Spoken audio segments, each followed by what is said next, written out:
Economists are cautioning of near-term risks that could keep Singapore's inflation higher than expected in the months ahead.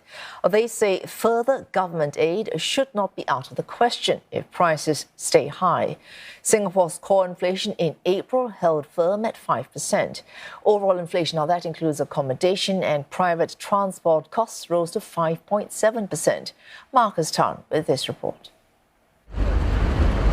The sakura bloom in Japan and the Songkran festival in Thailand were among the attractions that had Singaporeans travelling for holidays in April.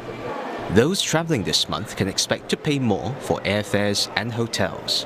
These went up to 4.3% in April. Private transport costs increased to 10.4%, fueled by more expensive certificates of entitlement. Housing inched up to 4.9%.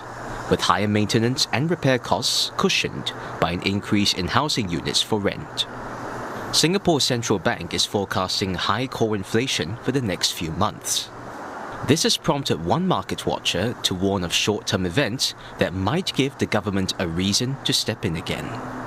Do note that there is actually a high chance of El Nino condition to actually occur into the second half, and this basically means that poor weather conditions will mean poor harvest conditions, and food prices might stay supported into the immediate months of 2023. And I don't discount more CDC vouchers to be extended into 2024 or also in the immediate months of 2023. However, commodity prices have eased. Food, retail goods and utilities have offset the higher prices of services and private transport. Smoother global supply chains have allowed food prices to settle at 7.1% on year. Another analyst sees this as a silver lining, despite the mixed signals from the month's inflation figures. Food inflation, which has been a ton over the past few quarters, we are starting to see some retreat both from the raw food inflation as well as from the food services numbers. The current inflation trajectory does imply that both headline and core inflation numbers are set to retreat, especially by the second half of the year compared to the first half of the year.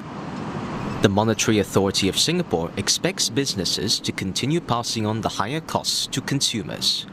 However, it expects core inflation to slow in the second half of the year, as imports become cheaper and the labour market loosens.